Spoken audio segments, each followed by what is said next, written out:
to action was for that button. So I can make sure, okay, yes, this one is supposed to go to a story, or yes, this one is supposed to go to a page on PNC.com, or in mobile or in web banking, it is going there. The same thing when you get to the story level will be a structure number here. When I look at the structure and I look on the button or detail the link, it's going to tell me exactly what I should do. So we bounce back over here to the admin console, and I'm going to choose one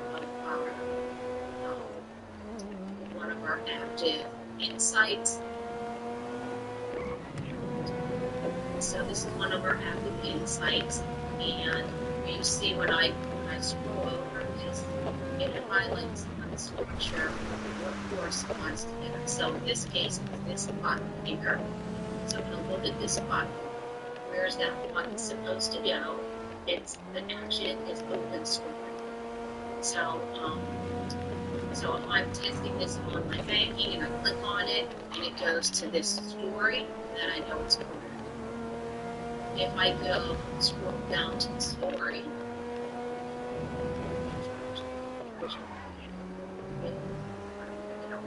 okay, we have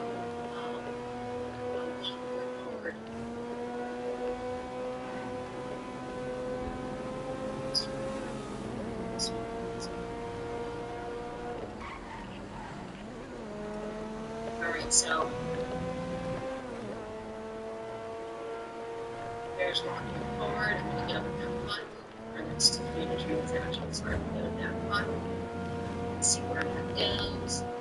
And it says it goes to disputes. So if I'm in online banking, I'm going to test it, make sure that it is going to dispute. So I would go to each one of these buttons and just verify that it's going to place.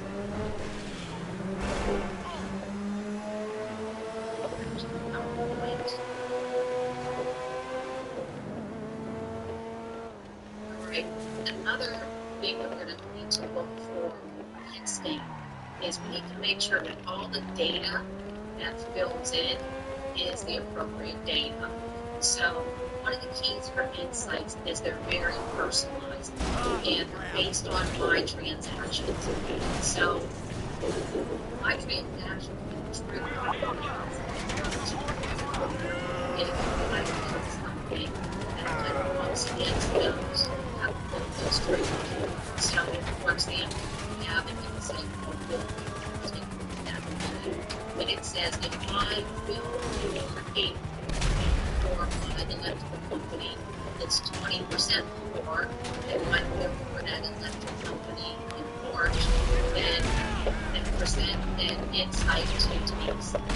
And so when I look at that information that I see in the teaser or the story should correspond to the data behind the transaction. So it should say in April, paid $20 more for Duquesne Light than March. And so we want to look at all these data elements that are filled in. They're called parameters in Personetics. And again, I'm going to go over to the structure, and I'm going to be able to look at the parameters that are pulling data into this, and we want to make sure that those parameters are correct. So let's go back to the admin console, and I'm going to go to our built-in insight. I'm going to take a look at that. This is right here.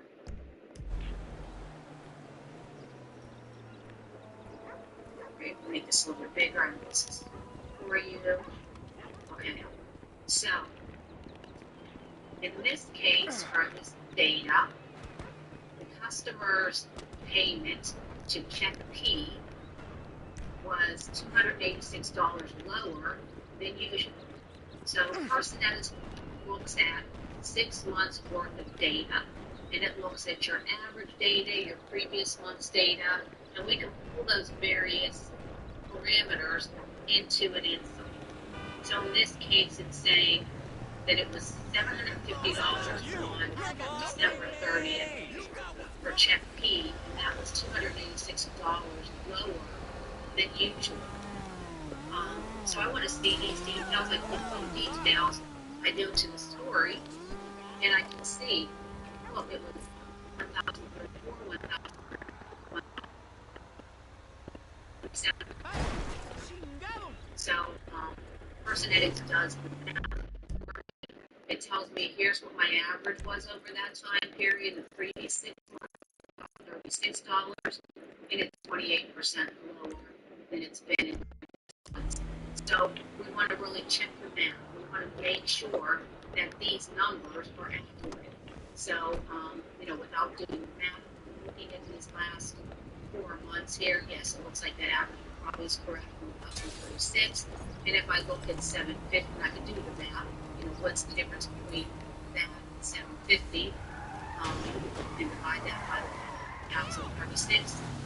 Is it 28%? 28%. So we're really going to need to be very diligent making sure that math is correct and validating that the parameters are pulling in the correct information.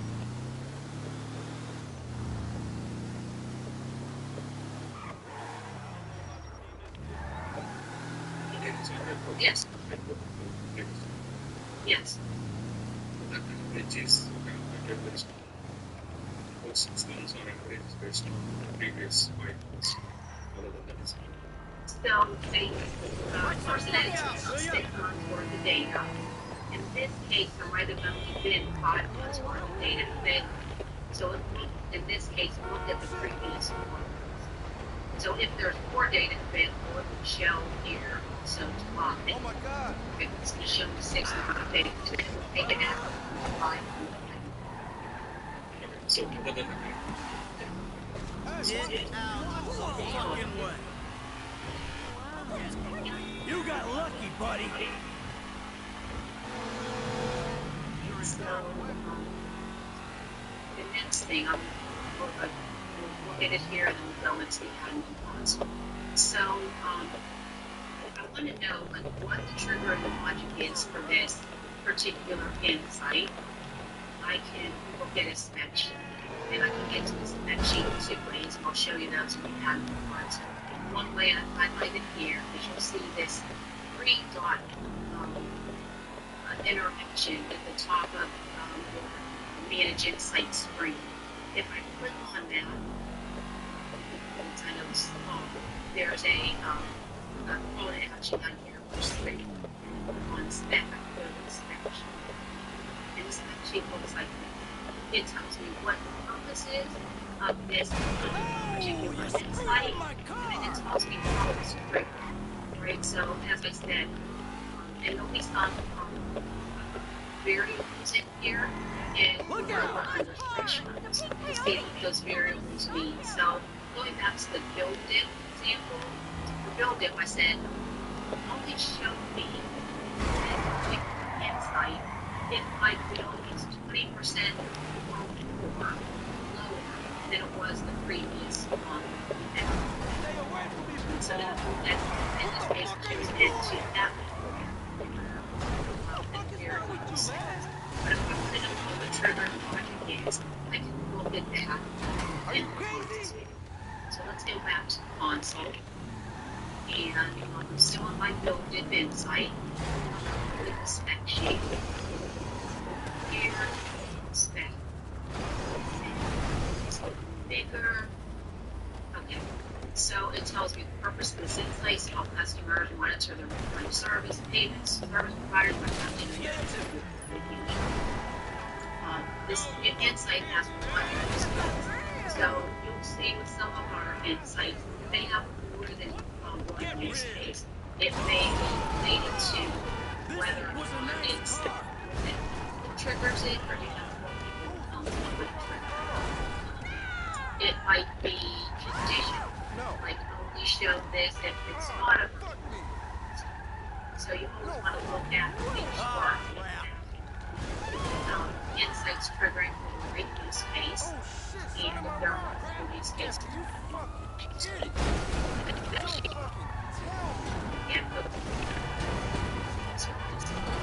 Now here, this tells me this is going to trigger 1 one transaction in one of the accounts in the last 3 days. If you're the last few days, it's not look at day one. I think it's 20%. So it's going to be 30 days, and it's going to look for transaction dollars 20%. The number of transactions to the service provider is greater than N, all available history. So N is 3. We're not going to show an insight to a customer unless we have at least 3 months worth of data as the application looks at it. So it's looking payment not just 6 months and at least 3. So it's looking back 3 to 6 months for data. In this case, it has to be at least 3.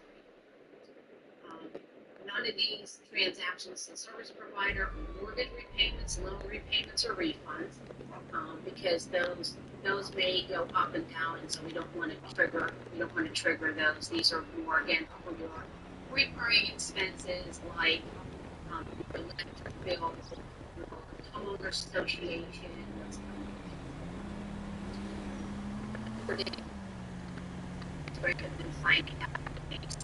Let's go now. You pay your electric bill, right? If you have a payment that's after 15 days, it's not going to trigger this insight because it's going to see, oh, that's an anomaly. Maybe, you know, I don't know why you would pay 15 days, but if there's some scenario you would pay in the interim of some regularly scheduled 30-day payment, 45-day payment, it's going to look to see again if we have that. Again, it's very much based on machine learning. It's looking at patterns and the latest transaction is significant. So when we're looking at an insight to validate it, we want to make sure it's only triggering in these cases. Right? If we see an insight where I paid the same amount as I did last time, then something's broken in our person is triggering logic, so we pass. We want to make sure that the triggering logic is acting the way we believe it is acting. So let me go back to Agent Builder. Because I also want to show the properties. So we looked at the spec sheet, and that's actually can also be found. When we go to logic, spec sheets can also be found under here. But the logic tells me what all those variables are. What N is, what D is, what A1 is. So in this day, I said the number was 3 months. That's 3 months. For how much more is the decrease, it's saying 8% is what they're using as their calculation as to whether or not this triggers. How many days? 10 days. The amount has to be at least a $10 difference. So if it's 8%, but the difference is only $2, I'm not going to trigger this insight. But if it's at least $10, You got lucky, buddy. so we want to again go and validate that insight. We're going to look at the spec sheet, or we're going to look at these thresholds here.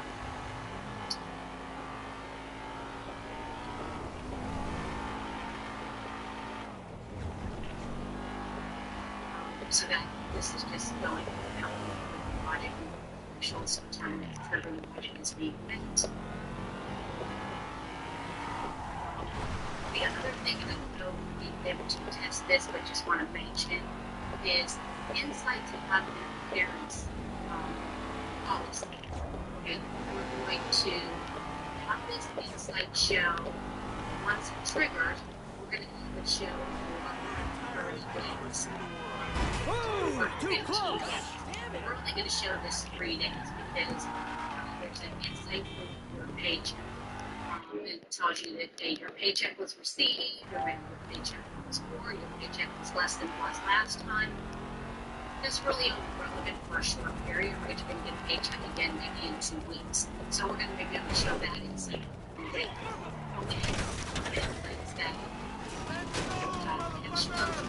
We might show that for 30 days based on a month's worth of data, and it refreshes every day. It's compared to this So we can look for all of that under this appearance function. And it tells me how long this is going to show up, how many times I might see it, what what the priority is of that insight. So again, going back to my build dip example in the console, here's the appearance for that. It's going to show up after 10 days. So if I have a build dip and it triggers, it's going to show up in 10 days. Make sure there's nothing else going on there. It's going to show up for, I'm sorry, it's going to show up for 10 days. It'll trigger and show up as soon as it happens, but then it'll show up for 10 days and then it'll go away. There's other parameters that some of other insights use. It might be once the customer clicks on this, don't show it again. Once the customer clicks on it, make it a lower priority so it won't be as high a priority. And then it gets into the scoring. So the scoring for Personetics is 1 to 50, 50 being the highest. So if I have an insight that's a 50, it's definitely going to show up for a customer. Pretty much it's going to show up for a customer, but there might be something rated higher that will show up first, versus this one is based on. So each insight has a base score, and that's predetermined by Personetics based on all of their other bank customers. So how valuable is this insight to customers? Are they clicking on it? Are they rating it high? Because you can rate an insight.